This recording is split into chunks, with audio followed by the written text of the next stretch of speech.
Parashat Hukat tells of the passing of Aharon HaKohen and the peaceful ritual of his succession. The Torah identifies his burial site, Hor HaHar, not once, but 4 times in just 6 Pesukim. Today, near Petra, towering above the Jordan Valley, is a mountain called Jebel Harum, Arabic for Mount Aaron. Is the site location accurate? Well, it fits the Torah's description on the boundary of Edom near the town of Kadesh. And it fits Rashi's understanding of Hor HaHar being a small mountain on top of a big one. If you hike up to the top today, you'll find a 700-year-old Muslim mausoleum built over a burial site with Arabic inscriptions about Aharon. Nearby are ruins of a 1,500-year-old Christian monastery, which a papyrus we found in Petra calls the house of our Lord the Saint, High Priest Aaron.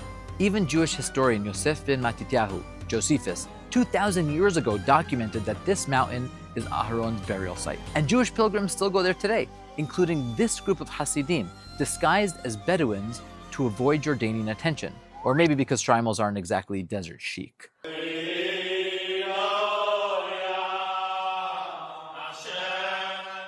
So the question is this Aharon's real tomb? That brings me to another incident in Parashat Hukat.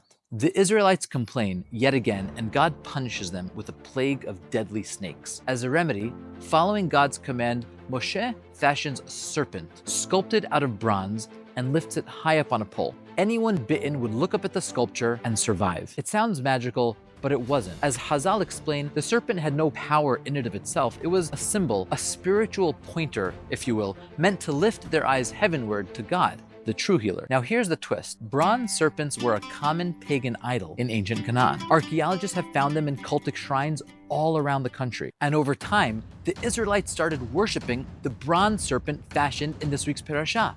Enter Hizkiyahu HaMelech. He is the Judean king who faced down a brutal assault by Assyria's Sancherib, saving Jerusalem through a combination of strategic preparation and divine protection. His fortified walls and ingenious water tunnels were discovered by Israeli archaeologists, as was his actual royal seal.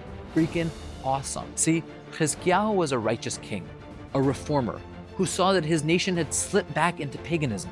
Despite popular opinion, he proceeds to destroy pagan shrines, matzevot, Asherah trees, and get this, he crushes the bronze serpent that Moshe had made, which is pretty bold if you think about it. This was an object created by Moshe Rabbeinu himself. But Hazal nonetheless approved of Hizkiyahu's action because the people had turned a symbol into a deity. And that brings us back to Jebel Harun and a question tour guides get from clients all around Israel when we're visiting burial tombs. Is this the real site of, pick your tzaddik, navi, king, or favorite biblical father-in-law? The truth is, we don't always know for sure, but maybe it doesn't matter. You see, praying at ancient grave sites is a Jewish tradition going way back, even to Kalev visiting Hebron a few parshiot ago. But when we travel the land and we visit the tombs of the Avot and Imahot, Shmuel HaNavi, Rabbi Yehuda HaNasi, or even Yitro, the point is never to pray to the deceased, but rather to be inspired by the lives they led, to see them as role models of moral clarity and courage, and ultimately to direct our attention to be spiritual pointers to the one true source of our blessings, Borei Olam. Shabbat Shalom from Yerushalayim.